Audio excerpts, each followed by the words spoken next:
This is the story of the one. As head of maintenance at a concert hall, he knows the show must always go on. That's why he works behind the scenes, ensuring every light is working, the HVAC is humming, and his facility shines. With Grainger's supplies and solutions for every challenge he faces, plus 24/7 customer support, his venue never misses a beat. Call quickgrainger.com or just stop by. Grainger, for the ones who get it done. What's the easiest choice you can make? Window instead of middle seat? Picking a vendor who sends a great gift basket? Outsourcing business tasks you hate? What about selling with Shopify? Whether you're selling a little or a lot, Shopify helps you do your thing, however you cha-ching. Shopify is the global commerce platform that helps you sell at every stage of your business. From the launch your online shop stage to the first real-life store stage, all the way to the did we just hit a million orders stage. Shopify's there to help you grow. Whether you're selling scented soap or offering outdoor outfits, Shopify helps you sell. Wherever and whatever you're selling, Shopify's got you covered. Sign up for a $1 per month trial period at shopify.com/try. Go to shopify.com/try now to grow your business, no matter what stage you're in. Shopify.com/try. The following production is part of the We Be Geeks podcast collective.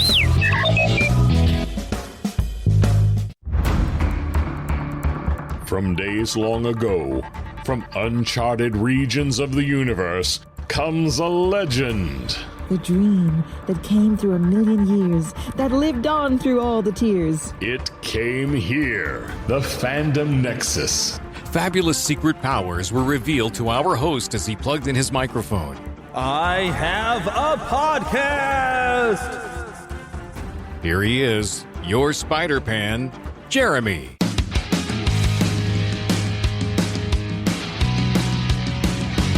Hello, yes, we're back again for another week of fun here at the Fandom Nexus. Thank you, of course, for downloading and joining me for the fun and for listening to this podcast. Thank you for all of you who are, of course, exclusive members through Red Circle or patrons. Of course, your support means the world. And I've got some special things going on, actually, for you this week. So we are inviting our special guest, Francisco Ruiz, with us. He is creating a game, and he's still working on it. He's still got some fine-tuning, but it's coming pretty soon. You'll find out how to get it. Basically, if you're into board games and a role-playing game, I think you're really going to enjoy this. And it's called Junkyard Juggernauts. He'll tell you about the website and all this information later, but he is one of the co-hosts of the Retro Rewind podcast, which you can hear me on. And this week, this is my second time I've been on the show, and we did a review of Iron Man. Did we hate it? Did we like it? You'll only have to listen to the episode and find out. So make sure you check that out for some more fun with me. Plus, it's a fun podcast. It's really goofy, a lot of fun. So I think you'll definitely will enjoy it. So he's coming on to the show later, and you're going to have a lot of fun with him. But I've got like two different versions here on the show, because I did talk to him a little bit longer than what you're actually going to hear on the show. I probably should have hit some sort of record button before we got started. But there will be two versions of the show. Those of you who have an exclusive feed or a Patreon, there will be an extended version of the show, like an after show and a pre-show and everything of me talking to him and some different fun that you will be able to hear, of course, without ads. Those of you on the regular feed, you're going to get ads in the middle of it and, of course, before and after. But patrons will also get that full extended version. Plus, I have video that is on an exclusive level for patrons for like a higher level of patrons on Patreon, where you will be able to see the video of this entire conversation. I am also going to share little bits of some video. I've got videos from a lot of different guests, and Francisco gave me the idea, like, share some of like some best stuff. So some little bits of video that I can maybe share up on our YouTube channel. So if you follow the Fandom Nexus on YouTube, you'll be able to see little bits of video. I'll put them up as little shorts, like the Instagram size stuff. And I'm probably sharing it a little bit to Instagram. So make sure you're following me on Instagram. That's the Spider-Pan. I don't really do much with TikTok, so don't worry about it there. But I thought it was a pretty good idea. I can share little bits of it. And then if you like that and you want to see all of it, you can become a full patron. And the exclusive If you're a Red Circle exclusive, I'll try to put in the show notes there. I'll try to upload this to a private setting on YouTube, and I'll share it there so you can get it privately. But only those who get the exclusive feed through Red Circle will get that, or go and our patrons on Patreon will get to look at the video because it'll be a separate thing. Now, patrons have gotten a lot better at me being able to upload video directly there. So, yes, an extended version for patrons and Red Circle with a lot of extra more fun videos available. And, of course, for the rest of you, you get to hear some ads, but you still get to have some fun with us, and you're going to enjoy it. And I want to go and we would talk about, of course, what we've been watching, what we've been playing, what I've been watching this week. And I'm not doing a regular type review, but I have a review that will come up later while I'm talking to Francisco for Godzilla -1. And you've probably already watched this. It is now currently on Netflix. I didn't get a chance to see it in theaters, but I was curious to check it out because I heard so many wonderful things about the film. And so it's on Netflix. I sat down and watched it with my wife. We've sat down and watched it. And I'll tell you what I thought about it after, kind of towards the end of the conversation with Francisco. But so what have I been playing this week? And of course, I've been playing the WWE 2K24 game. I've been creating myself and all that. And I think I mentioned that last week. But I wanted to go through and I didn't want to leave Kingdom Hearts in the dust. So I hopped over and played Kingdom Hearts. And I defeated Ursula, which is where I got stuck on Kingdom Hearts before. And moved past it, got into Neverland, played a lot of that. But boy, I have just had the urge to get back and play Final Fantasy VII Rebirth a bit more and try again on hard mode. So I've dove into that, and I've been going through and playing on hard mode, but due to something I saw on YouTube, I want to share some audio with you. There's a scene that I felt was out of character for Aerith, and y'all know, if you've been a fan of the show, I'm a huge fan of Aerith. She's my number one favorite video game character. I now have 7 toys here on my desk of Aerith. Well, I guess I don't know they're toys. They're kind of statue, but you know, one's more of statue, and well, there's a smaller one that I guess is still a statue, But yeah, I have all these different toys, and they're getting cozy with Spider-Man. And I had to confirm, like, wow, that's a lot of one character. But I do have more Spider-Man toys. And actually, I get it wrong when I'm talking to Francisco, but I went and shot and checked. I do have more figures of He-Man and more figures of Skeletor, each individually, than I do of Aerith. So she hasn't taken over everything, okay? I'm still my He-Man, Spider-Man, love and self. But, Aerith, of course, is one of the other top characters. And if I ever did, like, an ultimate crossover, I swear, doing, like... I have Aerith, He-Man, and Spider-Man all crossed over into some sort of multiverse epic fun. I'd be all down for it, right? I would be in. That would be like the best thing. Like the greatest weird fan fiction that I will never get to see it happen in real life. But anyway, so I was playing in Rebirth, and I want to share this audio with you. There's a scene where when you first go, for those of you familiar with the original game and for the remake and the Rebirth, you go to the Gold Saucer, which is, I call it, it's like Disneyland in this world. It's a big theme park thing. And you get a companion to go with, you kind of a date. And if you go there and you're with like your pal Tifa or something, you know, with Cloud and Tifa, I'm a Cleafa person, you know. So that's Cloud and Tifa. That is the couple. I mean, we all know it. Cloud does everything for her. If you know from the original game, okay. But anyway. But Aerith will kind of give them both a look over and then give this whole, well, I don't know, maybe somebody would like to hang out with a cool person like me. And it seems really out of character, like she's overdoing this jealousy thing towards Tifa and Cloud. And it just seems out of character. And Cloud's like, well, stop it. You know, and it's like, hey, you know, there's like spies. But if you, because after you've completed the game, you can choose what companion shows up where. And if you choose somebody like Barrett, who is actually busy off doing something else, if you have Barrett as your companion, that means Cloud goes around by himself. And you have a similar scene that will play out when Cloud runs into Aerith at the location where she's standing around the Gold Saucer by himself. Let's take a listen, and I wish you could see this, but I'll try to get some video up on the YouTube channel. I've got a lot of other fun video that I've been collecting here today as well. But let's take a listen to this. Okay, so a lot of the dialogue is kind of the same when you're there with like another female character or whatever.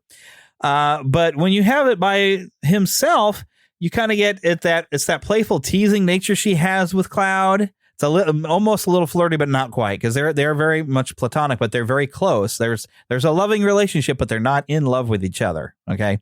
Now I know there's Clarith people out there that they're shipping for them totally, but you know, I'm sorry, that's just not the way the story's been going out, but you go and enjoy it either way, right? So, but it seems where she's almost hinting, because at another time, if you have Aerith with you and you walk past the poster of Jessie, and she asks questions about Jessie, like, oh, was he was a friend of yours and everything, and she says to Cloud that you're not very good at taking some hints, or reading signs, because I mean, there's clearly Cloud and Tifa have this thing going on, and I've really kind of understood it that Aerith is trying to help Tifa and Cloud kind of get their stuff together, because Aerith kind of understands both sides of that. But and you really see along the game, Cloud opens up more to Tifa than he does even to Aerith. I mean, there's a whole thing. But while her mentioning that Cloud doesn't take hints, her kind of, well, there must be somebody that wants to hang out with me. You kind of get the idea. She's trying to get Cloud like, hey, Cloud, I'm here by myself too. Come on, let's go do something. And that is one of the things I find is funny and weird about the game is when you run into the other characters in the gold saucer, you don't have the option. Would you like this character to go with you? But you're already supposed to be like running around with another character. So maybe it's not appropriate, but to be a group thing, if you're supposed to be on a date or whatever. I mean, I can understand if you're with Tifa, maybe you wouldn't want to have a third wheel, I guess. I don't know. But if you're by yourself, that'd be the time like, you know what? Okay, come on, let's go. You're my pal, So, but I found it very, very interesting. Another thing I've been finding interesting, while I've been collecting some video, and I'm going to share some more stuff because I was wanting to see what happens. There's a bit, those once again familiar with this world, you'll know about Loveless, the book and the play and everything. But there's this really big moment where Aerith gets to sing a song, the theme song for this game. But you get to have a very different companion go with you, and then also ride on this big Ferris wheel called a Sky Wheel with all these different characters. And so I've gotten to experience all these different characters. But I noticed when you have a companion with you that is not a female, somebody has to play this character of Rosa on stage, right? Now, those of you familiar with the original game, you're going to know what I'm talking about, where you get to, have a little fun little scene playing on the stage play, but they've really expanded it. And you can see this whole thing on the official Neverland Gaming channel or Neverland Official Gaming channel. I always forget what I've called that. Neverland Gaming Official channel, probably something like that. And I'm going to put up some video, but I noticed if you have a companion with you that's not going to be part of the show that could play Rosa, Aerith defaults to playing the role of Rosa. And I find that to be very interesting, and I thought I would share that. But yeah, I'm going to share. There was also a lot of fun video that I collected of what the companion characters will do, be it Barrett or Red 13 or even Kate Sith, and we'll have Sid and Vincent Valentine with him. And their reactions to different things are quite fun. And I'm going to share some video up on the official gaming channel. Also, I'll share some shorts of some of the video that I get from talking to Francisco and some of the other guests that I've got video. I'm going to share some of that. I think Francisco gave me a really good idea.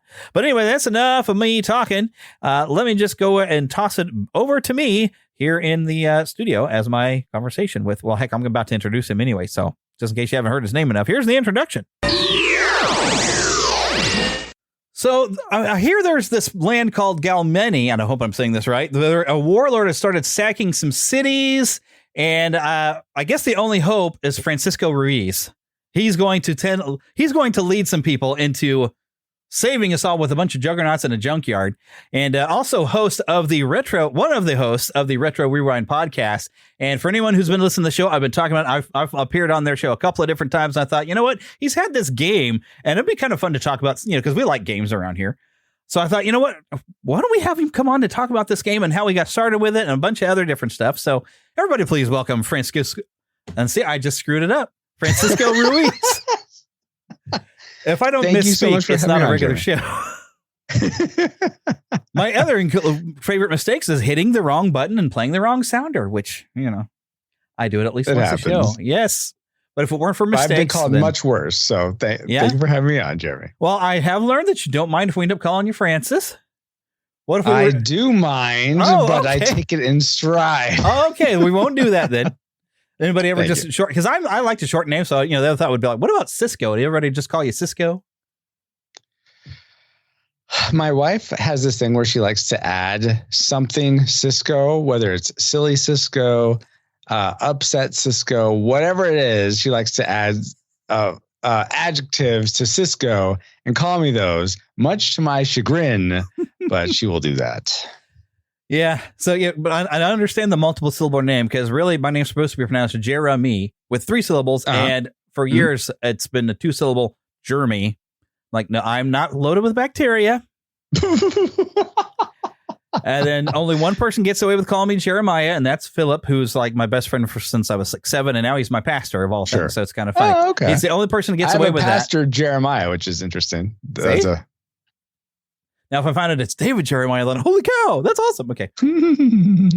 So you've got kind of a retro show going on. Let's talk a little bit about the podcast. How did this get started? Because I mainly hear what you do is a lot of, going, if a movie's at least 15 years old, it seems to be the rule. You'll go back and get a group of people and we'll talk about a movie. So how did that get started? You just one day was thinking, you know what, we'd like to do a podcast, and I love old movies. It's, I think that's a little too TLDR for it. But essentially, me and my co-host Paul, we're old college roommates, and we've been friends since college back in 1999. That's when we met, and just became fast friends, both believers. And a lot of what we would talk about would be movies, and we would watch movies together. We really enjoyed that time. And I fast forward to about 2008. We're both out of college. We're both working. We're both still living in California, though a couple hours apart. And I end up moving up to Oregon, where I currently am. And him and I would talk less and less after that happened, maybe once every 6 months or so. But whenever we would talk about movies. And so I had started another podcast in about 2011 because I was about to become a dad. So I was going to do a podcast about being a dad. That pod faded pretty quickly, but as I imagine Jeremy, most podcasters, when they start a podcast, they always want to start another podcast about something else that interests them. So that happened to me. And so I thought about it, and I talked to Paul, and I thought, you know what, Paul, maybe if we were doing a podcast together, we could stay in touch better and just have something that we could regularly meet to discuss. And since we mostly talk about movies, what do you think about talking about doing a podcast about movies? So he thought that was good. And we sort of decided what type of movies, what time period. And we thought, well, if we do 15 years or older, then the library possibly is always expanding. Yeah. But it's still, we felt like that was a good demarcation for what's retro. And we had a couple names, but we landed on Retro Rewind Podcast. So that's how it became. Nice. And even come up with a fun format to add a little bit of goofy comedy, which in a lot of ways is like the same joke every week. We know what's going to happen, but it's just stupid fun. Like we know you're going to have like a complete rundown of almost, but not quite the wrong movie and be totally decepted. Yes, exactly. It's like you can run the same joke. There's been a genesis to all that. It certainly wasn't that to begin with. Actually, currently we have 3 rating systems: classic, nostalgic, or tragic. Classic is a movie that anyone should watch now, whether or not you've seen it before. Nostalgic, it's only worth watching if you've seen it before to revisit those like good memories you have of it. But tragic is no one should see it. And but originally we had just I was very adamant that we should just have a pass or fail system, classic or second class. And so the first 30 episodes had that reign until really recently. We had a whole like story audio drama element that essentially erased those first 30, and we redid them with the new system. So for those that are interested, you can go retrorewindpodcast.com/story to listen to the story part of that. But if you just want the movie reviews, just ignore those. Yeah, I think the first thing I downloaded, because I can't remember who was talking about your show, and I thought, well, let me go check it out. I think the first thing I listened, and it sounded like a Star Trek parody, and I was like, what is this? Oh, yeah. I remember getting on into the group and like, what? I think it was in the Christian Podcasters group. It's probably where I ran into y'all first. And I was asking, I don't quite understand your show. It's like, it's like a Star Trek parody. What are you guys doing? Yeah. No, it's definitely, the stories are like that, because the conceit of this show, how we sort of think about it, is we're on this spaceship that can travel the timelines of movies and video games of the past. So it's a time machine, but only for movies and video games. So that's what our mission each week is, to go and review a new or an old movie or video game. And so we picked up on that whole spaceship dynamic for this audio drama. So that's why, it sounds like Star Trek or Firefly or what have you. And if you go back and listen to the Masters of the Universe episode, you'll find me being the idiot that decided, you know what? This reminds me a lot of the Imagination Station. And when they activate the Imagination Station, what does that happen? Whoa! And so you'll actually will hear me in that episode. I made sure I did it. Whenever you hit the button for that sound effect, I was going, whoa! Like we were traveling back in time. I didn't do this last time, so I was like, should I? But I couldn't. Oh, bummer. Well, I couldn't hear the sound effects this time, so I'm like, so I didn't know when to do it. That's true.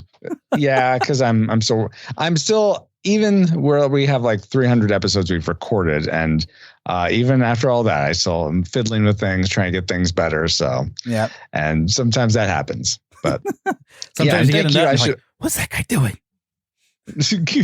Well, I wanted to say thank you, Jeremy, for coming on a couple times now. Hopefully you'll come on many more times. Oh, yes. I love old movies. In fact, I don't know if I mentioned this. I've mentioned this to my listeners. Philip and I are working on an idea because there's apparently movies that I haven't seen that he says that I need to, and he loves my expressionist face. So he wants to put a camera in my face and have me react to old movies.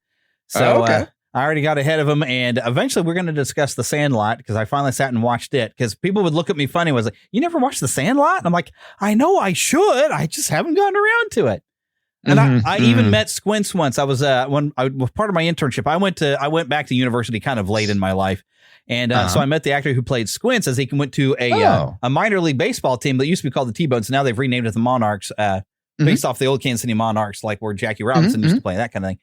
But he came in for a special, they had a Sandlot night. And so I got a chance to meet him, and I was trying to see if I could get him on the show. And I said, like, the embarrassing thing is those most as I've seen about the movie is I've seen you with the lifeguard. And I'm like, that must've been a fun scene, huh?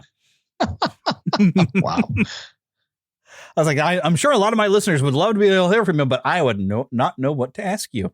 So exactly. Now I totally could, but I've realized when I sat and watched it, I had seen like 70% of the movie. I just hadn't seen it all in order. Because it'd be on cable or whatever, and I would catch it, and I'm like, this is kind of fun. I thought, I really need to watch this movie, but, well, it's not the beginning. Let me just watch it a little bit, and then I'd move on. Mm-hmm. And so I didn't realize that I'd pretty much seen nearly every scene. I just hadn't put it all in order to get the entire story of the entire movie. So, but we've gone through, there's a lot of movies, and I don't know how many of these you've covered, like Field of Dreams. I know I've never seen that one either. And that thing's next on my list. We haven't covered Field of Dreams, and I have not actually seen it. So I'm in that same boat as you, Jeremy. And then I got a cousin who says, you've never seen Lost Boys? I'm like, no, I haven't seen Lost Boys either. Again, another one I have not seen. So there's plenty we haven't covered either. Yeah. And I totally get that. I am resisting, though. He says I need to watch Old Yeller. I'm like, I know the dog, they have to shoot the dog at the end. I don't think I want to watch that. Thank you very much. Yeah. Let's not watch something depressing. Cujo. Not really. I don't do a lot of like modern horror movies or Stephen King so much. So not really my thing. Yeah. But weird thing is, I'll play the heck out of a Resident Evil game, though. But I guess the difference is in Resident Evil, I get to fight back. Watching a horror movie, it's like, I can't stop them from being stupid. Yeah, no, that's fair. That's fair. Though sometimes a game will box you into making a decision that, why would anyone make this decision? It doesn't make sense, but I get that you do have more agency in that. Yeah, it's more fun because I feel like you can throw, like, in a horror thing, you can throw like the greatest evil at me, but as long as I can fight the evil, I'm in, Oh, okay, nice. Yeah. Although I did manage to have a lot of fun with the one game I couldn't fight back, Alien Isolation. Couldn't fight back for most of the game, but had a great time playing hide and seek with something like that. That was just kind of fun.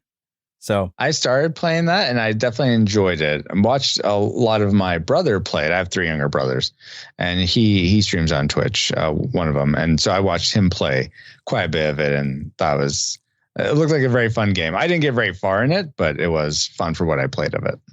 Yeah, it's definitely more fun when you put it on the easy. That way you can. You're allowed to make a noise and the controller doesn't pick up the sound. That kind of thing. Yeah. That's funny. Because I was like, okay, I would like to survive a little. And anybody, you can actually watch this if you go to the Neverland official gaming channel. I have a thing I call Scare Play. I like to do in October where I play some scary games, and that was one of the games I played. I think during COVID, I had to keep myself occupied. Yeah. And we were discussing Final Fantasy VII Remake. That's actually how I got through COVID, was having that game to sit and play with. That game really helped. So it became a very special game to me. Like, and so that made me go back and play the original. So there are games that become very special to us. See where I might be going with this. And there's a game that seems to be very special to you. And I mean, I've never met anybody that created an entire card game / board game that I don't know if you're going like a trading card with, because there's all these different cards, or if it's just something. I mean, how does this? I mean, granted, I have talked to some people who've done some indie games. There was a feller who was making a Masters Universe game to look like a classic style Atari / Nintendo game that was really cool. Oh, cool. So game development is always kind of fun, but I'm making a board game. But then, of course, now there's been other times I watched. I was watching actually a little bit yesterday before I had to go and run off and do something. You've got this where you've got like a tabletop simulator where you actually are bringing people in to show them the game and kind of play with them and teach them the game. So exactly. Yeah. This has been a whole effort for you. Yeah. So I'll sort of start from the beginning with that. So back in 1981, I was born, and I was raised. No, okay, I'm not gonna go back that far. So I beat you by 4 years. I'm old. Okay. Yeah. So 77 then. 77, born the exact day after Star Wars is released. So when I say I'm a Star Wars kid, I mean it quite literally. Nice. My friend Paul, who I do the Retro Rewind podcast with, he's a 77 kid as well. But so you guys are firmly Gen X. I always tell people I'm Gen X or Xennial, but my wife always reminds me, no, you're a millennial, Francisco. I'm like, no, I'm not. Regardless, that has nothing to do with Junkyard Juggernauts. Right. I played the standard fare of board games growing up: Monopoly, Risk, all those. But I never really thought of myself as like a board gamer or anything, like someone who's really into the hobby of board gaming. Then come to, I don't know, a few years ago, our community group, my small group at church, the guys started playing Gloomhaven, which is a very it's almost like a Dungeons and Dragons light or Dungeons and Dragons on rails, I'll say, type game. Have you ever experienced Gloomhaven or know of it? No, Jeremy? but my brain went instantly to Hero Quest. So it's a lot more complex than Hero Quest. I've never played Hero Quest, but what I've seen of Hero Quest, it's a lot more complex than that. But and a lot more depth, but I mean, yeah, same. You're heroes. You're trying to fight a big bad types or a boss or a dungeon crawler type thing. So we started playing through that. It's a whole campaign game. So you'll actually put stickers on the board, or actually the term for it is legacy games, where you'll actually it could be tearing cards up. It could be marking up cards. Putting stickers on a board to signify how far you've gone. It's like progressing in a standard role-playing game in a role-playing video game where you save your progress. Well, so legacy games and board games are like that. So we're playing through Gloomhaven. We started before the pandemic. I think 2018 we were playing for several years, and then the pandemic happened. We didn't really play much, but then afterward we picked it back up. And then one of the guys said, hey, we should do a board game weekend where we can just go to a cabin and just play board games. And I thought that sounded great. So last September, we finally did that. And so we're playing lots of games. We played some Gloomhaven. We played a game called Too Many Bones. And people that know of board games will probably know all these games I'm mentioning. But if you're not familiar in the hobby or not in the hobby, you probably won't hear or you want to be aware of some of them, and that's okay. Regardless, I feel basic that my main thing is Clue. I mean, but I have multiple versions of Clue. I mean, I've got a Harry Potter Clue that's really awesome. So, oh, nice, that's awesome. I didn't realize there were that many. I knew of all the myriad versions of Monopoly, but I didn't realize Clue was doing a similar thing. Don't I have some other ones? Well, I know I've got multiple versions of Monopoly because I've got a. Let's see. No, that's Life. I got Life. I got Star Wars, and I have a Haunted Mansion Life that I like to call Afterlife, because you're actually playing as a ghost, and you get to, instead of getting a home, you get a crypt, that kind of thing. Okay. But I probably have. So I've got my versions of Clue would be like a classic style, and then a more modernized version, and of course I've got the Harry Potter one. But Monopoly, Monopoly, I've got ridiculous versions. I've got a Disney one that I've never cracked out. I've got a Ninja Turtle Monopoly. I've got an Indiana Jones Monopoly, which my wife and I were just playing last weekend, and it's actually probably one of the coolest versions of Monopoly I've got, even better than Lord of the Rings Monopoly. Okay, very cool. I got weird versions of Monopoly, but Clue is still. I always have more fun with Clue. Okay, I've got a card game that's Clue, but anyway. Wow.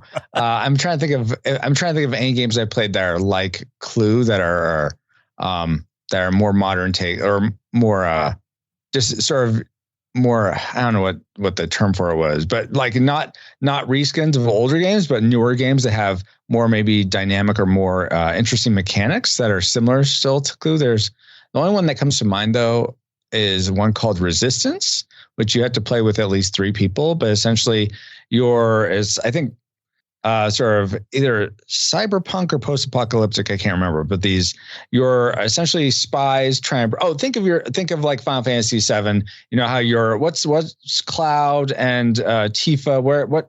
Where are they a part of? Some rogue or Avalanche. You mean the group that they Avalanche, are? Avalanche, okay. yeah. Although Cloud isn't a part of Avalanche, he's a mercenary, but he kind of gets lumped in eventually. Got it. Okay. So think of yourself as Avalanche going up against Shinra. Is that You got it. Is that okay.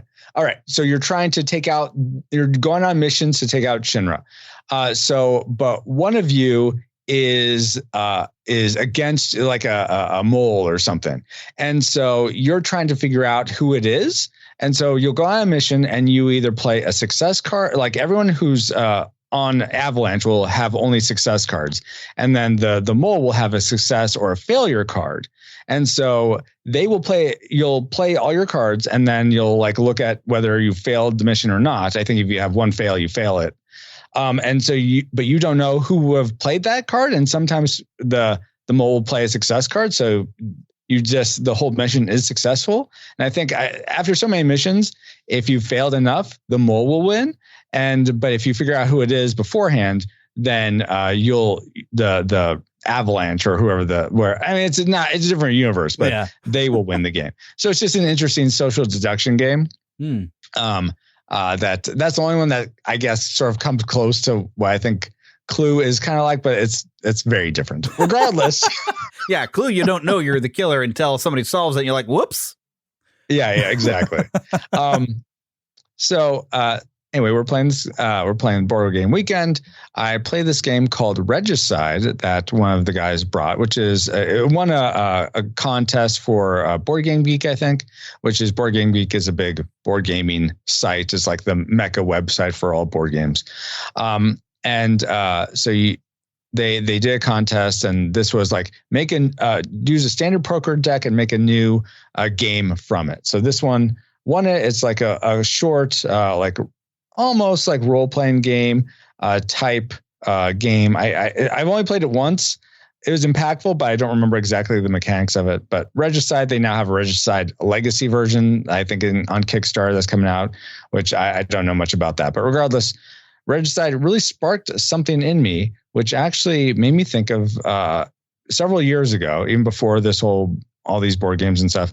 I've always wanted to make video games for the majority of my life. I went to school originally hoping to make video games, didn't pan out, but I've always tried to delve into that. And I saw a video of this one game. Let me see if I can find it. I have it saved on my Board Game Geek thing, but I can never remember the name of it. Board Game Geek. It's this game where you get all these cards and you're trying to make this big monster guy from these cards. And I guess I could share my screen probably if I find it so that everyone watching. I was about to hit my share screen, but I was like, well, that's not going to help because I don't know what to look for, even though I pulled it up. No, I'll share my screen. If I can find it, of course. Of course, I'm like having trouble. So I'll talk about while I look for it. But I thought it was on my wish list, but it's not. Fan Ads Profile Collection. I'm not finding it. Regardless, that's not the point. The point is, that's Board Game Geek. That's Board Game Geek. Yeah. So I'll show everybody this real quick there. We'll go when we get into it, but. Okay. Yeah. Perfect. Awesome. I got that page pulled up. We're all just set. You got it. You're perfect, Jeremy. I am very perfect indeed. That's not what I meant. But sure, we'll go with that. Why not? Let's see. Maybe it's in these games that I've looked at. I think if I minimize I swear I'm going to find it here as soon. I bet you anything. I'll find it as soon as we're done with the call. Oh no! There it is. Okay. Here we go. It's called Monster Factory, and I'll share my screen real quick. There we go. Yep. Monster Factory. Start sharing. Okay, I don't know. Does it show? Okay, so and hopefully the video does still pick up when you're sharing too. I'm hoping everybody gets to see this and watch the video version. Which, if you want to watch the video version, become a patron at patreon.com/neverlandpodcast. Do it now. Do it. But I will explain in case for those listening, obviously. So you get all these little tiles that are have different monster bits, whether they're teeth or eyes, and they're goofy, silly looking things, and you connect them, and you're trying to make the biggest monster from all these parts. And so that sparked my imagination when I'm thinking of this video game. Oh, I wonder if you could do that with some like mech warrior. Maybe you could make like different, like a different mech from different parts. So I started concepting this video game in pixel art because I'm a big fan of pixel art. I've been doing pixel art for several years now. I comped something up and it just sort of sat on my proverbial hard drive shelf. I just didn't do anything with it.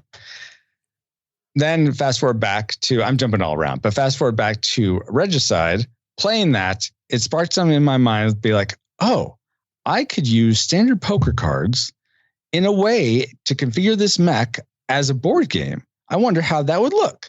So I did some early concept art, I didn't do concept art because I was listening to more board gaming content, and they said, don't do art until you have your game mechanics good. Otherwise, you're wasting your time.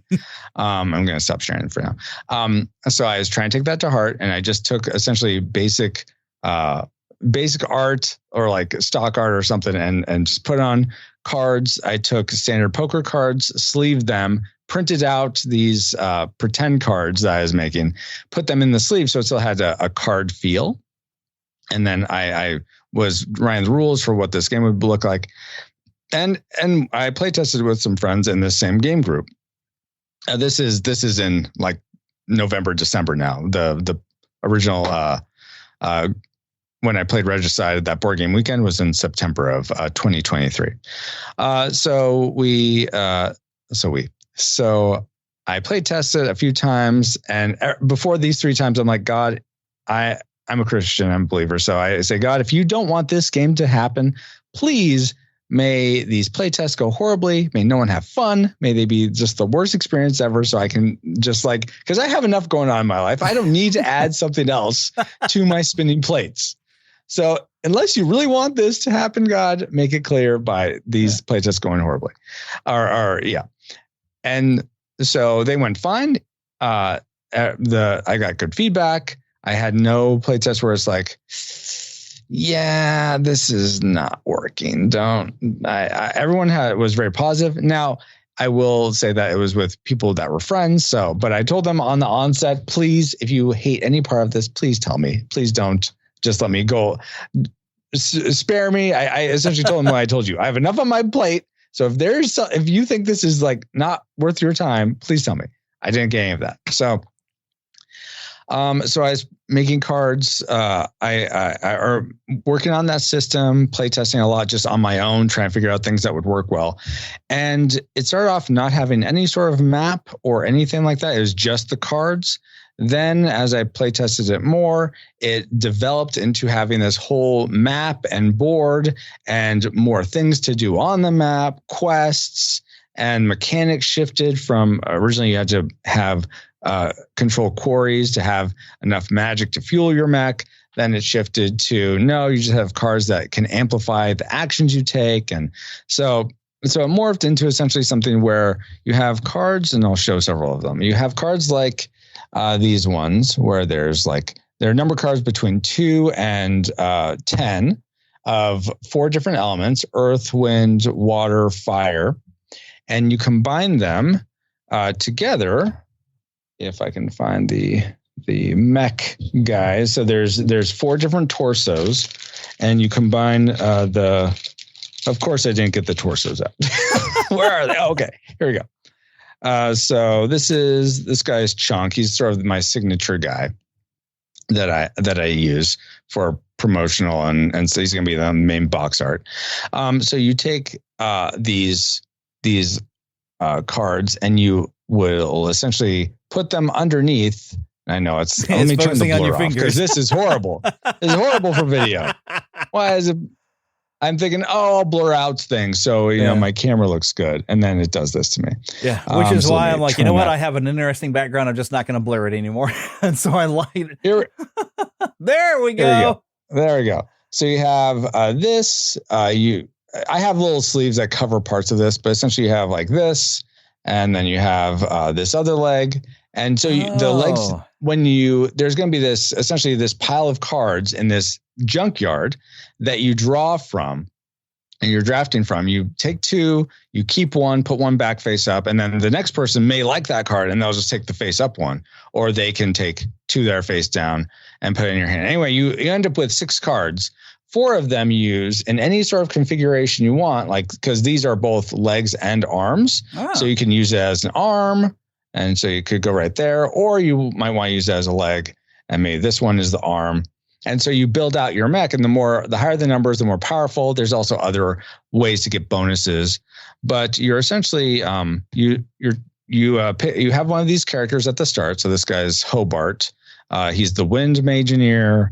We have Malcolm, the Earth Mageneer, if it will focus. So there's 4 of them. There's two girls, 2 boys, and they're all siblings. In the story, they're all siblings, very similar to Chronicles of Narnia, which I certainly crib themes from that because in a 3 or 4 player game, one of you will draw the Warlord card, which is this guy, which is now different. A lot of these card arts have changed even from these, but this is the Warlord. You will draw this card in that pile of limbs, and the Warlord card is the bad guy, if that's not obvious.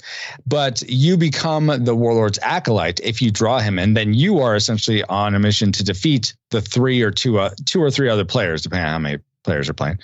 And they are going to try to defeat you, but they don't know you're the Warlord until the very end. So you try to find the Warlord's base in one of the cities of Galmany. I pronounce Galmany. I've heard other people like you, Jeremy, say Galmany. I'm not precious with that. People will say it how they say it. But it's the George Lucas maneuver. Yeah. George Lucas, when people would ask him how to pronounce it, it's like, however you pronounce it, that's how they say it on your planet. George Lucas had that all figured out. He went on set. It's like, that's kind of brilliant. That's good. So yeah, see, I like that. Whatever region from your world that we're from, that's how we said it. That's how we pronounce it with our accent. Exactly. See? So then that's the goal of the game is either the Mageneers defeat the Warlord, or the Warlord defeats the Mageneers. And Mageneers is just a combination or portmanteau of mage and engineer. Right. Mageneers. So. And not to be confused with Imagineers. Yeah, I got some pushback about the name because of that, but I'm like, I feel like that's different enough that I don't think people are going to get confused. And so, yeah. So that's how just got to watch out for Disney lawyers is all, just in case. Disney's kind of mean about that, but yeah. But you did mention like, cause you had like your wind mage. So there's a wind engineer. I mean, you really got a lot of fun things you could do with that. Really. Yeah, exactly. So yeah, I have, and each one has a different power. Like the Earth guy, Malcolm, he's more based on, so your limbs can get disabled throughout a course of a battle, and he can enable your limbs.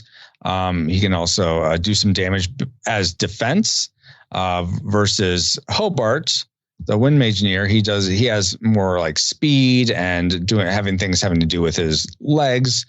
Riviera, the Water Mageneer, has more stuff to do with potions. Potions is another element of the cards. They allow you to dispel attacks or overpower. Maybe the Warlord dispelled your attack, so you want to overpower that. So there's a lot of dynamics. A lot of people, when they play the game at first time, they're like, yeah, I was sort of like, wait, a lot of it was a little overwhelming. Then when they come back the second time, I get this all the time. It's like, I don't know if you changed the game much, but I understood it more. I'm like, yeah, that's because it's the second time you've played it. Right. So it usually hasn't been a big change since the last time. Yeah. And after a few games, you're going to figure out, well, this is my more preferred play style, so I'm going to choose to be this character because their abilities are going to factor in more to, I preferred this method of what this character can do. And it's sort of like on a video game, when you have choices of characters or character builds, you can develop a play style. Like, well, this is how I kind of prefer. So I'm going to build my character up in that direction. So, I mean, you've already got a good starting basis with these different siblings. So yeah. It's a good start. You kind of figure out which one you like to play. It's like, well, this fits my style better with the way I'm, liking to play. So. And you certainly could play it that way. I mean, once it is released and it is in your home, you don't have to follow the rules if you don't want to, but the way I have the rules written is that you randomly select your Mageneer. Oh, okay. So it's going to be a little different each time. But if you want to just be like, I always want to play as Saffron, the Fire Mageneer, you can do that. I mean, I'm not going to be there stopping you or anything. But yeah, that's the basics of Junkyard Juggernauts. What's the easiest choice you can make? Window instead of middle seat? Picking a vendor who sends a great gift basket? Outsourcing business tasks you hate? What about selling with Shopify?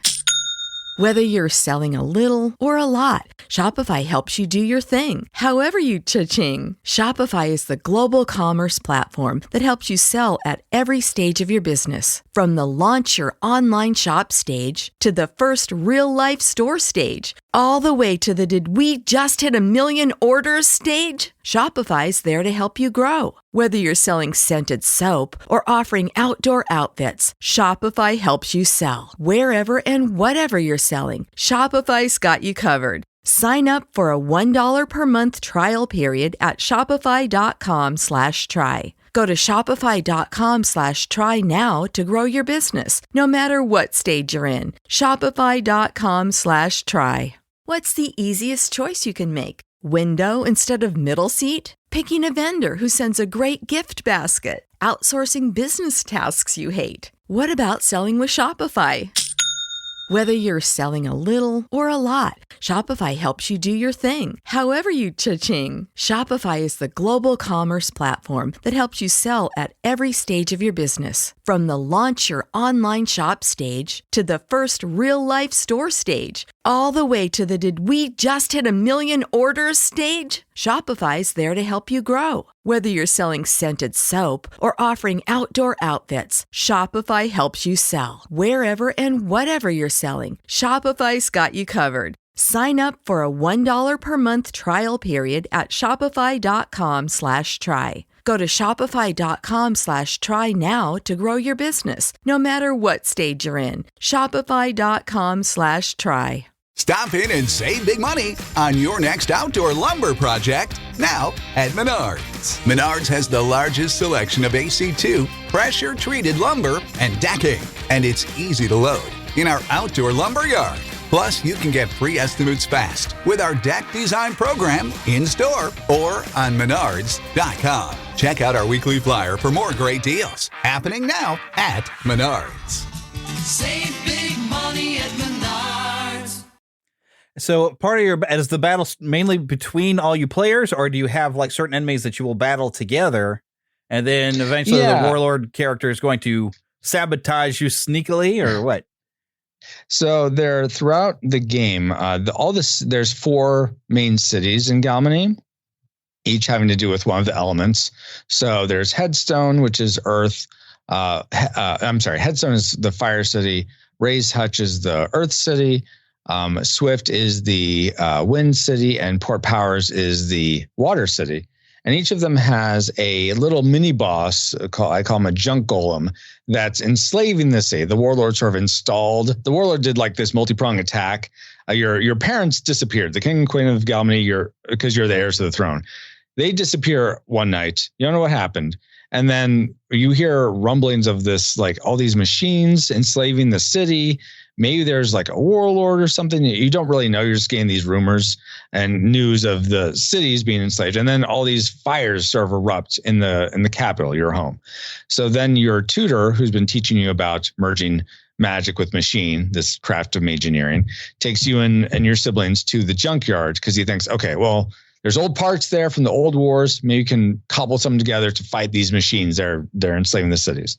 And so that's what these mini bosses are, that you have to go and fight them, and they get more powerful the further you get. Well, it can be more powerful because their limbs, I don't know if you noticed, they have little sockets. Yeah. Because you will also be drawing from the pile, and sometimes you may get like a really powerful, this one's a 9, or you may draw a 2 and it's a really weak one.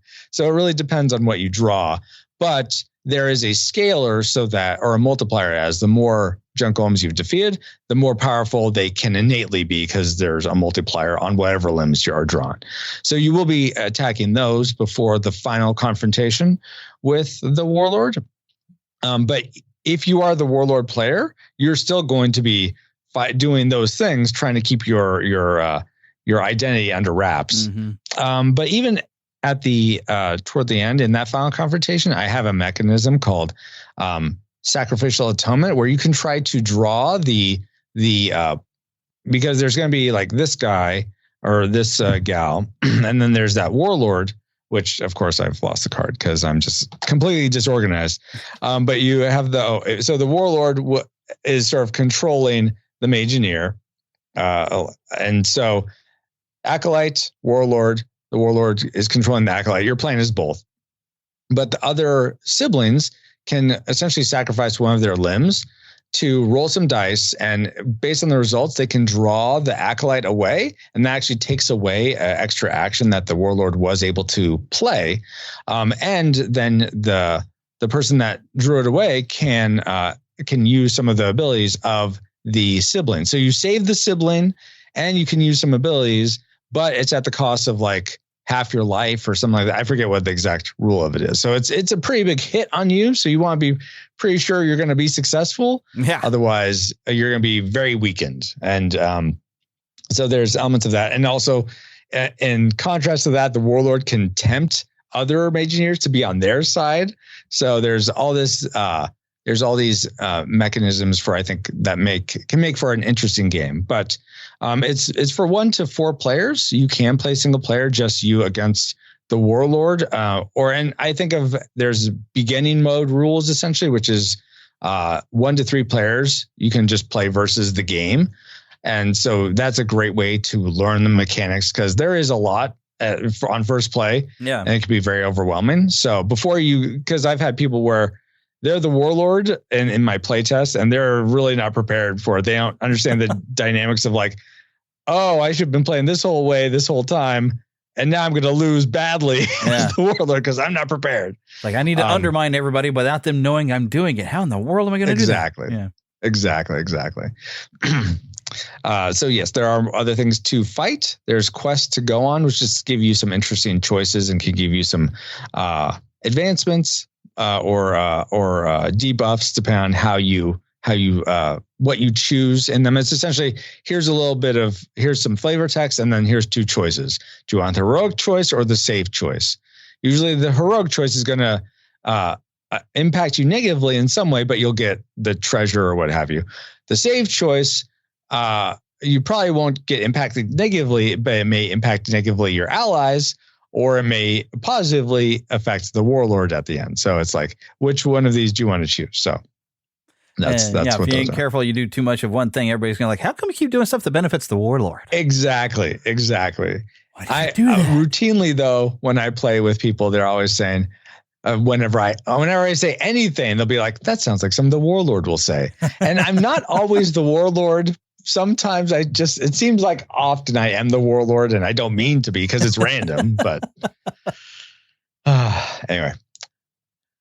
Yeah. And especially if you got I saw you was play testing over a computer. So I'm like, the computer's probably controlling who gets what cards a little bit there, right? You randomized. I mean, yes and no, it is random. So I'll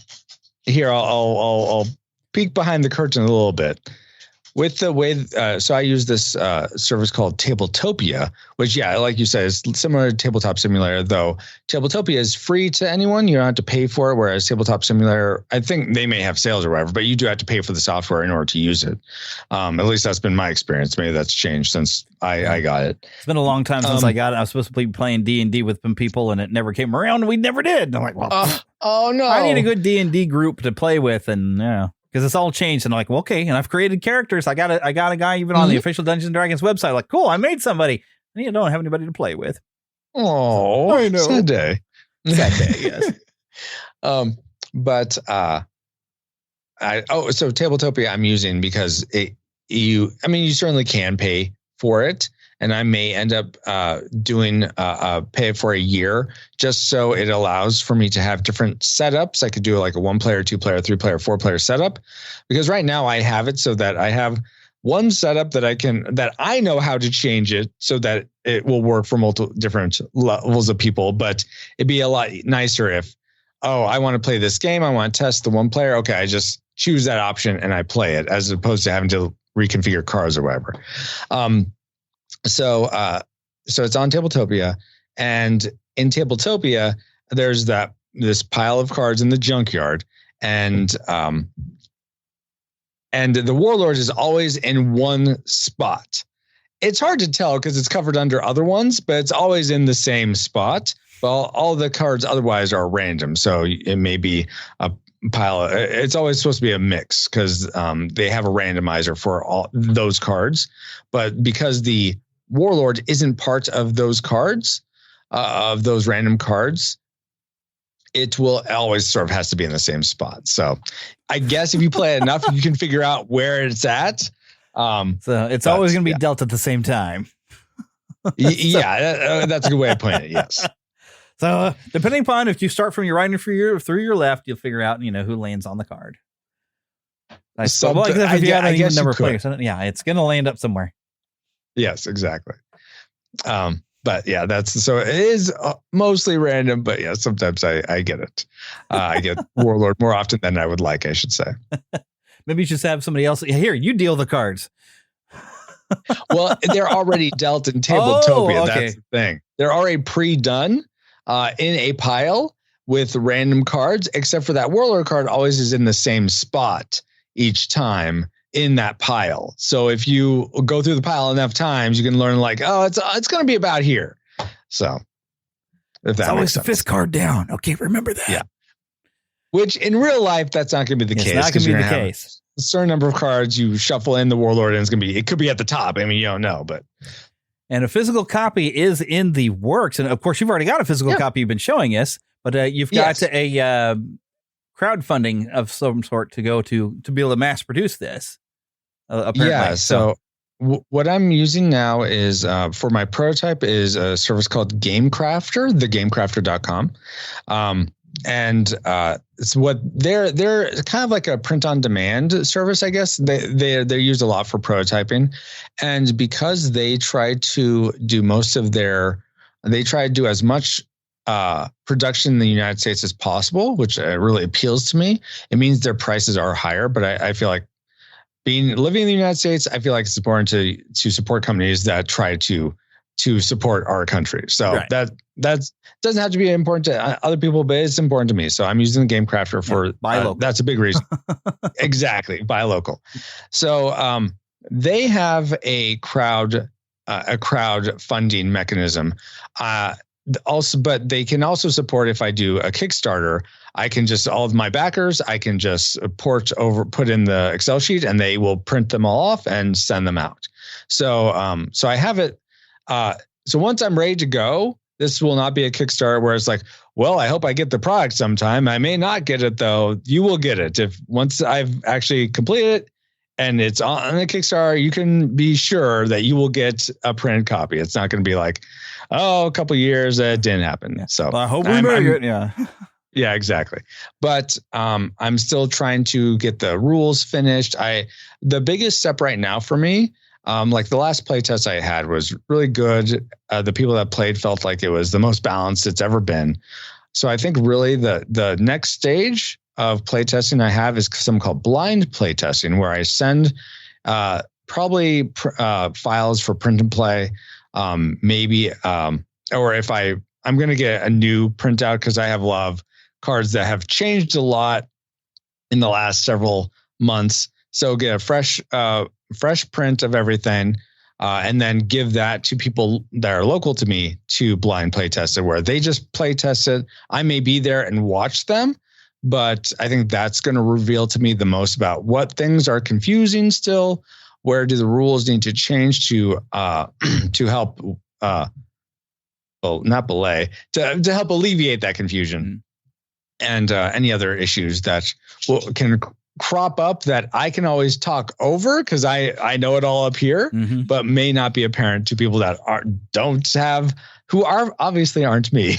You're right. So that's the next big stage. I would love to go to Kickstarter and or they call it crowd sale on GameCrafter by in time for Christmas, but that may not. I also don't want to rush it. I don't know how you feel about game companies, Jeremy, but I was always a fan of game companies. Blizzard of old used to be like this, is like they will release the game when it is actually ready to release, not beforehand, not some half-baked version. Right. They'll release it when it's ready. And I always respected that because that game, or even oftentimes movies, they're going to live in perpetuity. You don't get, I mean, yes, with games, you get like patches and stuff, but that could get annoying.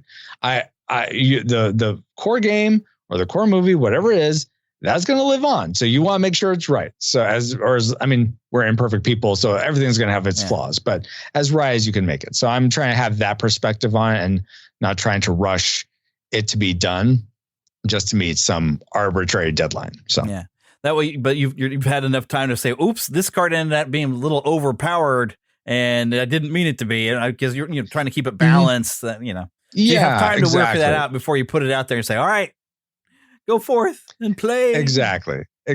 And I mean, unfortunately I don't have sometimes. So I have, this is going to sound like it's not germane to the conversation, but I will circle back. I promise. So my mom, who she passed away back in 99, but she had a doctorate in statistics. So I wish she was alive right now, because I bet she could come up with some like system to be like, okay, Francisco, these cards statistically will come up in this order. So your chances of having this guy be overpowered or this overpowering this character is like this. This is the probability of it. I'd be like, oh, okay, so I need to change this, but I don't have access to that, and I don't have the smarts for it. So there will likely be strategies. If people play this enough, there will probably be strategies where it's like, oh, that's broken. And in that case, I'll just have to release a new rule set, some that does patch it. But this is all a solo project. I don't have anyone helping me except for I have a friend, Mike, who's very graciously been helping me some with rule edits, working on the rule book, but everything else is just me. So you're going to get all the foibles of Francisco, unfortunately, with it. Well, I think that happens a lot of with board games and even video games. You during the development phase, you find out what works, what doesn't work, and then sometimes you gallop it all out there and realize, whoops. Because, back in the day with the cartridge games, we'd have glitches that would show up. And now it's like, well, now it's just out there. Can't do anything about it. Yep. So that is one thing I kind of appreciate about modern video games is like, whoops, something's broken that keeps crashing the game. We can fix it now. And I appreciate that. Yes. But it also encourages them too many that, we want to just rush this to the market. Don't worry, we'll get a patch later. And you have something like Cyberpunk 2099 or whatever, where they just released a very, very broken game. And so a lot of times now on a video game, I'm pretty excited for this, but I think I'm going to wait. Exactly. Give them about 6 months to a year to make sure there's no bugs in it. But then there are some things I'm just super excited about. I'm like, no, I want it day one.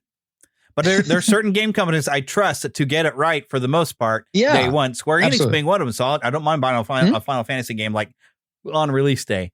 But those WWE games, sometimes I like to wait because those have been the last few years been the most broken things to the comedy of all. Some of that you can go and find. I love watching video game glitch videos and seeing stuff. I've even got a really funny glitch that I recorded where like my buddy Philip, he's more of the artist than I am. So he'll create characters, and he had He-Man. And I have a match where you can see He-Man literally get stuck up midair and walking around. He's walking on air before somebody managed to grab him and bring him back down to the mat. So, I mean, that's funny. Throughout the years, WWE games, because they rush one out every year, are so glitchy, and they never seem to fix some of the things. And every time they come up with a new mechanic to make it seem like you're an actual match, a wrestling match, and there's something new even that they did this year. And I have not enjoyed it, but I appreciate that they tried it, because I don't know how much wrestling you've ever watched in your life.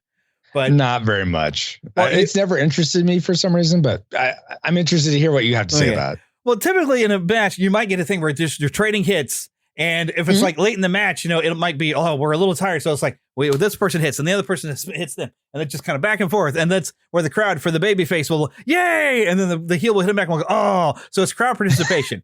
So it happens, it's a common enough thing that the closest thing we've had previously in video games is the fact if you manage to kind of trade back hits back and forth a little bit, it kind of happens, but generally they've started more of a combo system over the last few years. And so if you can get a punch combo going, and you've got a light attack, a heavy attack, and a grapple attack now. So you can kind of put chain together a combo, which somebody can either counter or actually, if they hit the same button that you did, they can actually reverse that. But they added in a new mechanic this year, and I don't know what triggers it. And that's part of what's frustrating, where it starts to go back and forth. And now it has like, okay, it'll put a little meter over your guy's head. Hold down a button until you get to the green part, then release. And that's you hit. And then, of course, that goes over there. And whoever gets more of the actual hits in will stun the other wrestler. Okay. And which seems like a great idea. But the problem that I've had with it is how does this get triggered? Can I cause this to happen? So you're not ready for it to happen. And you might be like, I'm hitting this button because I'm trying to do a combo on somebody. And then all of a sudden I've thrown off my first hit of this back and forth. So I did notice as I've picked up a copy of it now myself that you can turn that off. And I did. Nice. I was like, as much as I think it's a neat idea that they're trying something, I just don't think it works. But that's one of the things that they can kind of, by next year, they'll have maybe perfected that just a little bit. And there's some stuff that we lose that I wish they'd bring back. Like they even have for a while that you could actually do your promo. Like, so basically when you're going out into the ring, it's like, all right, such and such, I'm going to go to that, but you could make choices and this was years ago. You could make choices. You want to call somebody out, but you could call them to the ring like, we need to ally, or I want to take you down, or what you could kind of, so you could actually craft story. Oh, that's cool. That mechanic is gone. Now you just have these things. You have a universe mode that you can start, and you can create your own shows in universe mode. And then you can go and say, well, I want a rivalry between these two guys. That's it. And it'll just randomly have something happen, and it shifts the momentum of the rivalry, but it'll have like an event happen. I want to be able to go through and choose my own conversation things. Yeah. Like I want to have motivation. Why are we having a rivalry? What did you do? Or do I think you are the weakest champion I've ever seen? That kind of thing. They need to bring that mechanic back. So I haven't, I invent story in my head, which I've been doing since even before they had this mechanic where you could just, you just set up a match and you just play whatever match. I would do story in my own head, and because even at one point, and I used to have, I think, video of this where I had in the middle of a match, my wife was out there as my manager, and she got slugged, and it's like, okay, see, now we have a feud because you just hit my wife. So like now, we have bad blood. So now it's like now I have a whole story in my head of like, oh, we're gonna go, and then my buddy has created what this all powerful character he calls Orca. And he's like as tall as possible and as big as possible. And he basically looks like a giant, orca whale. Orca. So, so we always have him. And he started creating family members like King Triton, his father, and all these different ones. And so you have like these massive, like army of completely unstoppable. Of course, now it actually happened in real wrestling where you have Roman Reigns, the completely unstoppable. So like, it's suddenly become a real thing in wrestling. But, having like a big, massive villain that nobody seems to be able to stop, this reign of terror that they will capture all belts. So you can create your own story. But now, of course, I don't feel like I can do as much creative with my own story because they're setting a rivalry. But you can choose some rivalries and you can say, well, it randomly selected this rivalry and let me delete that rivalry. I want a rivalry between these two. So still in my head, I can create my own stories in the universe. And anyone who wants to watch my universe unfolding, by the way, once again, the Neverland official gaming channel, you go to a playlist called the Fandom Nexus Wrestling.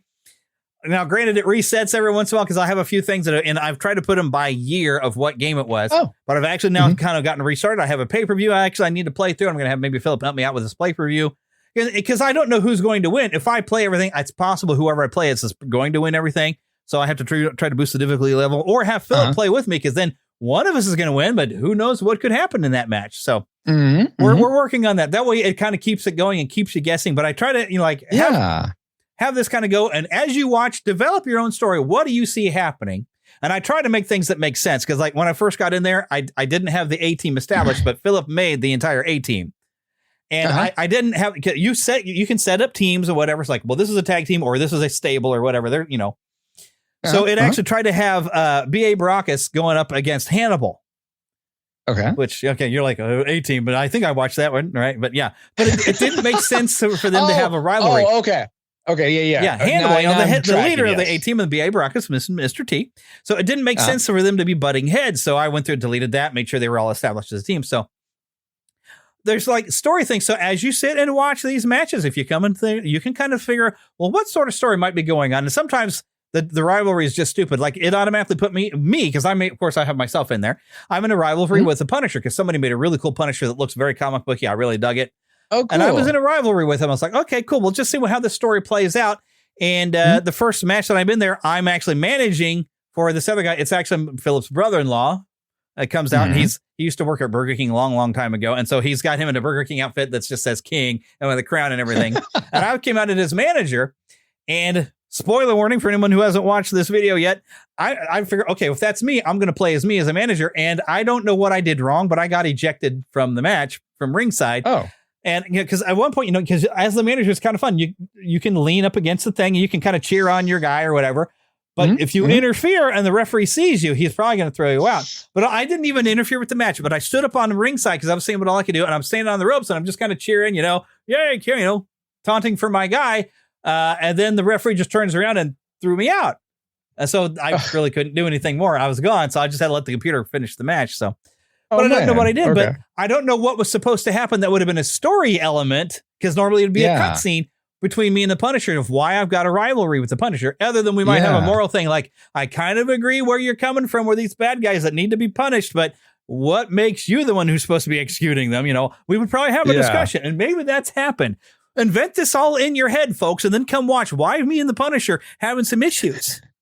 So, and actually that's interesting. They bring up this whole inventing your whole story, because that's something that I'm hoping will happen.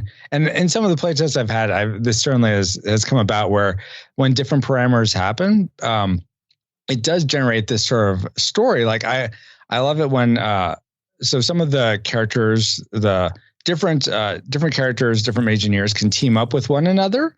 So let's say I'm attacking a city and the junk golem there is really powerful. Hey, can you come and help me with this? And sure, I'll come help you. But you don't know if they're the warlord or not. Right. And I would love the dynamic of like, oh man, that's awesome. We fought together. And then you find out later that they're playing as the warlord, and that betrayal of like, what? I shouldn't have asked you to help me because now you're more powerful. I have a broken fuel line. I wonder how that happened. Exactly. So I am hoping that those types of stories will happen as people play the game, where there will be like, oh, I'm so glad we worked together, or man, I can't believe I worked with you, or the fact that we're all siblings, we're all heir to the throne. Only one of us can take the throne. Maybe I actually need to take all of you out, whether I'm the warlord or not. I was like, no, I'm going to defeat the warlord. Then I'm taking you three out because I'm going to be king, not one of you three. It's not set up like that, though. I guess you could be you could do that. You know what? I'm not going to help you now. Everybody. Only one of us can rule this in our parents' stead. Oh my word! Oh yes, an expansion pack. This is what you do. See, one mech to rule them all. I certainly do have ideas for expansions and whatnot, but I try not to push myself into the future too much, because we gotta get this done before you worry about stuff like that. Don't want to count the chickens before they hatch and that kind of thing. Exactly. Yes. And as we know from your podcast, you don't go to the future; you go to the past in a little fictional machine to go watch. Exactly. The RetroRewind.com, right? Isn't it? RetroRewindPodcast.com. Oh, that's right. Because I think I did when I tried to look you up on YouTube, and there is other stuff just called Retro Rewind. Because I was trying to make sure, I was like, let me watch him play this game a little bit, because I'm actually scheduled, I think, for next Saturday. I think to play it's 10 Junkyard o'clock, Juggernauts? 10 a.m. Central Time. So Let's I will see. be. It's 7 Pacific, so I think that'll be 9. Oh, 9. Okay, I'm 9 Central. Central. I have that on my calendar, right? But yes, so I'm scheduled to actually play this. Y'all get on YouTube. Retro Rewind or Rewind. I say I end up doing Rewind. The Retro Rewind podcast. That so many people do that. No worries. Yeah, when I talk fast, I don't speak well, and I tend to always talk fast, so I don't speak well most of the time. Dun dun dun. Yeah, I know. I that's one of the things when I went back to college and I was doing my radio studies, my audio studies. I had to learn to slow down. Of course, even since I've been doing this for now nearly 11 years, I listen to myself and I'm like, I talk too fast. Slow down, Jeremy. Slow down so people can understand what you say. But I get excited and I start talking fast. I totally get that. So totally get that. I have to control. Yes, and then of definitely course, get that nice. If you're going to be recording the stream, definitely check, or I can send you the recording, however you want to do it. Definitely check out Jeremy playing, and hopefully it'll be on YouTube. Because something just fell off my desk. Oh, Spider-Man just took a dump. Where'd he go? Oh my goodness! No, not Spidey. Because I noticed not the Spider-Pan. Yeah. So those of you on the camera, you remember the Mega toys, right? Or the or Mega or Mego, not really, Mego, but Mego, where they actually had actual cloth. For my birthday, okay. Philip actually got me one of the old Spider-Man Mego toys from the 70s. Cool. He wanted to find one from 77, but he didn't quite get it. So the funny thing is, like, it's got normal hands. So I don't know why he fell, but I've noticed that those of you who are, see, this is why you get on Patreon. So what I've been doing, and I think I've discussed this storyline a little bit on the podcast of how funny this was. This all started when I got the first Aerith figure, which was this one, and this is actually one of the ones from 1997. Okay. I wanted to cut the tape off the package, and Philip likes to go with all his figures. Both of us collect figures. He'll get an X-Acto knife and cut them free. So I went over there for a little bit of help, and he's been working on making a Masters of the Universe version of me and himself and some other friends. And so he had a He-Man figure that was out on the coffee table. And so I got my Aerith figure and I got the He-Man out there. And it's one of these He-Man Origins figures where you can, like, he's got more flexibility. So I had him flexing, showing the muscles like, welcome to the gun show. So he's flexing in front of the Aerith figure. So I started playing around. And if anybody who sees me on Facebook, I found out who my real name. I took some pictures with various He-Man figures with these Aerith figures. And I was having fun with the fact that even the 40th anniversary He-Man, which is a pretty good tall figure, was even smaller than one of the first larger Aerith figures I got. But I've always taken figures with He-Man and Aerith. So then he gets me this Spider-Man Mego figure. And I realize he's about the same size as this Aerith. And I literally put them on the desk together and he can kind of put his arms around her and stand with her. And I said, He-Man is officially jealous because Spider-Man just got himself a new girlfriend. Wow. So, oh no, I made her drop her basket. So he's been standing on the shelf with this particular Aerith figure, kind of like this. And he, unfortunately, I don't know what happened, but he fell off the desk there. And so I'm going to put him back up there. So those of you watching the video can see that this is going on.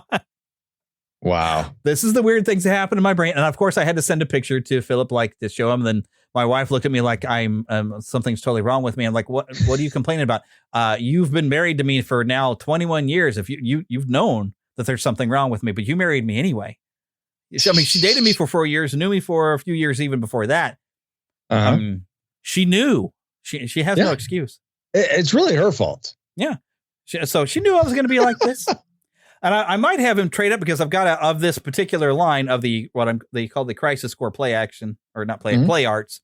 I've gotten one that's more stylized towards the 97 game that just came in, but she's busy holding her guard stick. So I don't know that I can pose Spider-Man, put an arm around that one. But yeah, that's the weirdness that goes on in my world. So while you're being creative and making games, I'm playing with dolls. We all have our passions, Jeremy. We all have our passions. Heck, I got weird enough. This is actually kind of a fun story. I'm just going to go ahead and throw in here too. So at work, I work at a television station.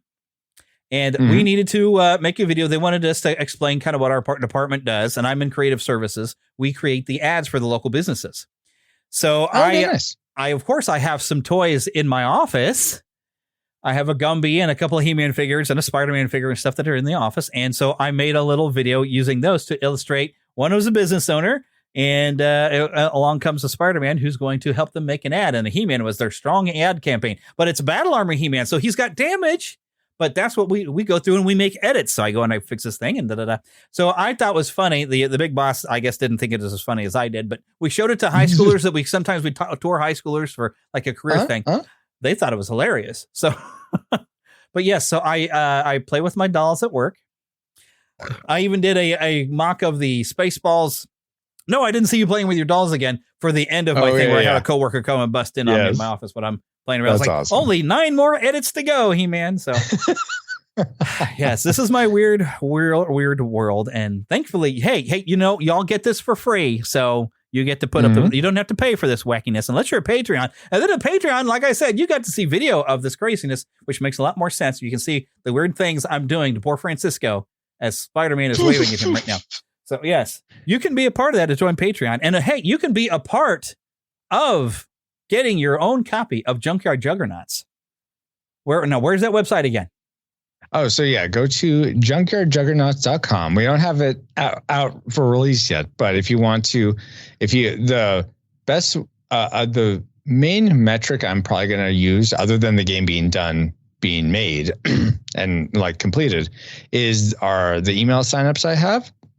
So if you want to join the email newsletter, go to junkyardjuggernauts.com. Pretty much right at the top is a place to sign up for getting newsletters. I do my best not to spam you, but I do try to send up regular updates about every couple of weeks so that you can be in on the know, whether that's, hey, we're going to be doing playtests. Would you like to be a part? Or I'm liking this. This is the new art direction. What do you think of this? Things like that. And definitely when we do a crowdfund, you will be one of the first to know if you're part of the newsletter. That way you can say like, all right, I know this is how much the game's going to cost. Let me just put that money in there and say, I've crowdfunded. I want my copy of this game. Exactly. I want to play. So, yes.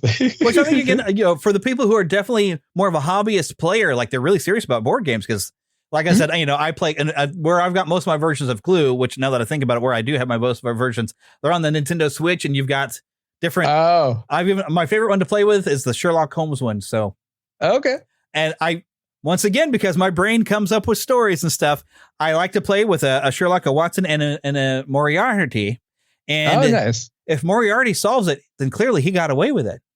Because we know he's the one behind the murder. Clearly. He always is the one behind it. But if I don't catch him, he's going to get away with it. So if I don't solve the case as Sherlock, Moriarty has got away with it. So it's definitely more fun when Moriarty is the actual murderer when you play that. But yeah, that's fun. I have to add extra things into stuff because that's my brain. So, me with this board game, I'm going to do some weird, wacky things. And I probably will have only one of us can be king or queen of our country. So, you can definitely do that. Oh, yeah. I'm going to probably take out everybody else once that warlord's dealt with them. Like, it ain't over. It ain't over. Either you all anoint me king right now, or I'm going to take your mech out. I'm not killing you because I'm not evil, and you are my sibling, but your mech is going down. I will prove my superiority. That'd be an interesting way to go. There can be only one. How that would go. Oh, yes. Yes. That's my weird sick mind. I'm not a team player. I'm a solo team player. That's right. I love you. Now take this fire ray to the face of your mech. Yes. I love you. Now kneel. Now kneel. I've got better arms attached to this one. I drew the 9 cards on my arms. I can take your mech down. Yeah, exactly. There you go. Exactly. There you go. I'm taking you out. But once again, everybody can find you, of course, Retro Rewind Podcast. And I said rewind again. Retro Rewind Podcast.com. Look you all up on whatever you listen to. Believe me, it is a lot of fun to listen to. They're wacky and goofy. And yes, you get some of the same joke, but I still laugh at it with the decepted versions of stories and of course, even hearing the Adam Sandler, I wish this had been brought to my attention yesterday. Yes, every time. The setup before that. Bird is the new thing that Paul always does. Yeah, the bird thing from the Disney movie. I still want a ringtone of that. Totally. And for those of you that don't know, because I think it's I can't remember the bird. But I can't remember. It's one of the ones that they did from Brazil, I believe, where the wacky bird shows up and does that song, isn't it? Like the that could be. I think it's like you see it in the Three Amigos. I think is where it originally comes from. Three Caballeros. Dang it! Yes, Three Amigos is a different movie. Yeah, different Three movie. Caballeros. Still worth watching both of them. Three company. Yes, it's indeed. Goofy Bird, or whatever. It's Yes, I don't know exactly. how the guy did the voices. It's great. I don't know either. It is a What's fantastic crazy thing. is there's a 10-hour version of that on YouTube where it just looped for like 10 hours. I'm like, my word! why would anyone do this to themselves? But it's just kind of fun because you two, it's all in fun. You two just kind of quote unquote annoy each other with the things you do to each other, and it's Exactly, hilarious. yes. It's a lot of fun. So yeah, Thank definitely you. y'all should go and check it out and have some, especially if you like going to talk about old movies. Mhm, I've been going through like some back catalog, which makes me run even further behind on all my podcast listening because I'm like, oh, they did this movie. I want to go hear what they said about this one. And some movies you have gone back and redone. I can't remember what movie it was, but you actually were playing clips of what you'd said about the movie from like a long time ago, but then updating where you'd actually had changed your mind on some things. Yeah, I think I think Rocketeer. I did listen to that one because that was one of the ones I had to go see in the theaters because when you're going to see Jennifer Connelly in a movie, you want to see it in theater because that way you can see her, all of her beauteous glory.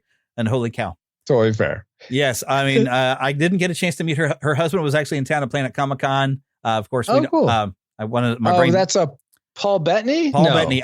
Yes. Oh, yes. Paul Bettany, Okay. the Vision himself. Like, Yes. well done, sir, that she fell in love with you. Well done, sir. Well done. Because most of us, when we were kids, we saw Labyrinth, probably had a little bit of a crush on her. So I bet we did. Totally All us fair. 80s, Gen X, man, we've all had a crush on her, on Jennifer Connelly. And so anytime she's in a movie and you get to see her on a big screen, it's a wonderful thing. Because that's why I was like, I didn't know she was in Top Gun Maverick until we went. And I was like, hi, yay. It's nice to see you on a big screen. Why are you spoiling for me? I haven't seen Maverick yet. Oh, well, you totally got to see it. It was a great, I know great I movie. do. Yep. Awesome. And That's- I'll everyone even tells me spoil that. it now. Heck, I would definitely recommend Godzilla -1. If you haven't watched that one, it's on Netflix.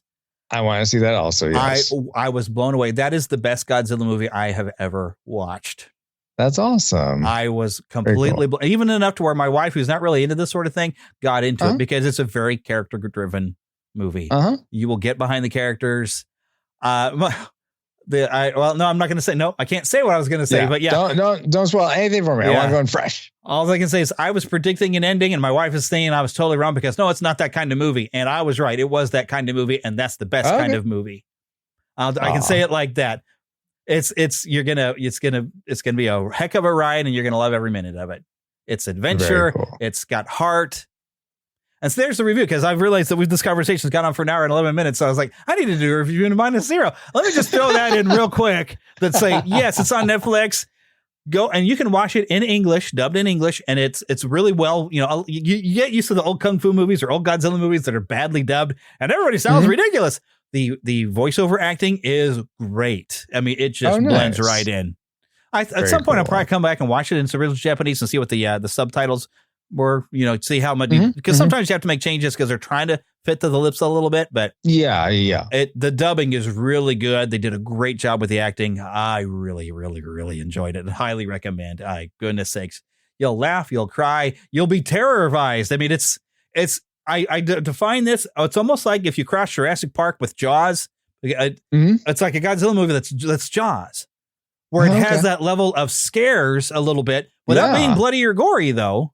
Because I mean, the original Jaws, it's not quite as terrifying as the original Jaws, but it has that level of adventure when they're out on the boat hunting for the shark, and yet the terror of like this thing could kill us, and the thing that can kill you this time is a giant flipping dinosaur. So yeah. Oodles of fun, awesome, and it's nice to get back to the Japanese original intention of having Godzilla as a symbol of nuclear power and being a threat to mankind. So, definitely a wild ride. Highly recommend. There we go. Very cool. And then when you're done with that, go and listen to Retro Rewind Podcast because I bet if you guys haven't done a Godzilla movie yet, you probably will. Give it another 15 years. We have done the original 54 Godzilla and the original King Kong versus Godzilla, or maybe it's Godzilla versus King Kong, I forget, but we have done those two kaiju movies. I kind of want to watch. I've never seen those movies, but now I should listen to the podcast to see what y'all said about it. Yeah, I mean, I'll say one of those two is definitely worth watching. The other one is not. I'm pretty sure the 1954 Godzilla was worth watching, and the King Kong Godzilla fight thing, probably not so much. The old one. I won't say. Okay. But I've seen a little bit of the old one, and the the stop motion animation does not hold up very well at all. So yeah. But I have seen the more recent King Kong versus Godzilla, and I did enjoy that. I haven't gotten around to see this Fallen Kingdom movie yet, but you know. It's kind of funny. The Americans, we have our own version of Godzilla. We kind of like a heroic Godzilla, without being super cheesy. Like, although I still love the super cheesy old Godzilla movies. They're silly. They're fun. So, but It's nice to have a heroic Godzilla that for whatever reason tries not to harm the humans, but will defend us from every other monster. I kind of like that. Absolutely. So having him team up with King Kong sounds awesome. So eventually I'm going to see that. So very cool. But until then, it's also fun. Actually, I didn't realize it would be this much fun to have a Godzilla that hates humans and will kill them. But the weird thing, he doesn't eat any humans. So I think they keep the gore down. I mean, it's pretty bad, but there's no blood splatters or anything like that. But no one actually gets eaten because Godzilla doesn't want to eat people. But he finds some ways. He's definitely going to kill people. So, definitely worth a watch out. And especially if you like a Jaws movie and you like a Godzilla movie. There you go. This is the one for you. And I said, it's got a heart. Nice. You will probably cry a few times, but you will also smile as much as you cry. So there we go. Oh, and I'm poking my microphone. So there we've had our movie review, and I didn't even here we go. We'll just hit that button. Oh, that's the wrong button. See, there it is. I always hit the wrong button. Want to see a movie? Yeah. Any good? It was bad? I'm fuzzy on the whole good-bad thing. My eyeballs could have been sucked from their sockets. I like it a lot. The best movie ever made. A Fandom Nexus movie review. And I never know if Skype's going to let you hear that, but there we go. So there was your movie review for the podcast. So, I'll just got to record an intro onto this show, and we'll call it done. Awesome. But thanks for coming on the show. Yeah, thank you, Jeremy. When we get closer to release, we'll come on to talk about the release, or heck, we want to talk an old movie. You can talk old movies over here. We do some retro stuff fun around here. So, awesome. Yes. And y'all, I think the episode with me is going to be released, I think, next week. I'm hoping this coming Wednesday. And we will be discussing Iron Man and how much we just absolutely hated Iron Man. Yeah, if you think we're wrong, you better come and listen. Why would anyone watch that? Yeah. And if you think we're wrong, well, you better just download it and find out what's wrong with us. Yeah. Yeah. Comment with, I don't know on what app. There's all the podcast apps. That's one good thing about YouTube, that there's like one place you could say, go comment here. But with podcasting, it just depends on your podcast player. But regardless, you can comment on the YouTube video. It is up on YouTube already, so you can watch it unedited. Yeah. So you could watch. If you want to see my ugly mug, Although we did have somebody in your audience that did like the sound of my voice, but you already knew how good that sounds because you've been listening to me for 11 years, haven't you? So, Oh, yes. And it is all due to this nice RE20 makes me sound so good. So, yes, which I've said many times. You're welcome. I bought a new microphone just so you could hear me. Okay. Before this show gets any weirder, let's wrap this up.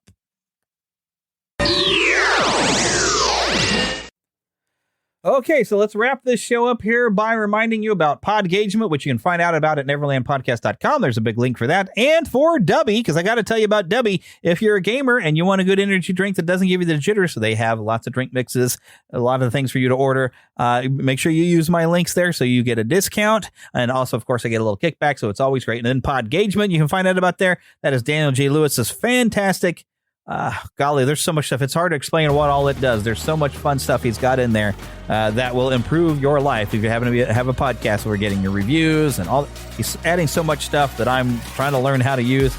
It is fantastic. He's doing a wonderful service, and you will not regret it if you're a podcaster or you're a content creator at all. I think you'll find something useful over at Podgagement.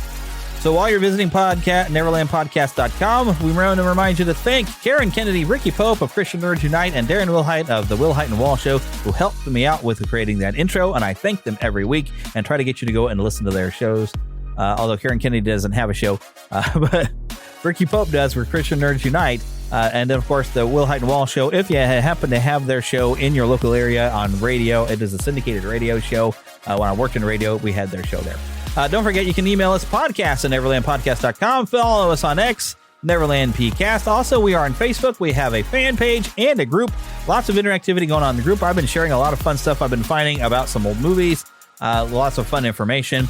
A lot of great things going on there, so make sure you do. And, of course, do not forget about the Red Circle exclusive membership, which you can find out about that there in your show notes, right there on your phone. And also, of course, it'll be on the website when you look at the notes. You can find the show notes there for that particular episodes. And don't forget about Patreon, patreon.com/Neverland Podcast. fun video and extra stuff, extra content of some shows. I don't always have extra content, but when I do, if you want to be able to get it, you got to be a patron. And I'll try to make some more extra content for y'all. But until we see each other again, get lost in an adventure, and I will see you next time.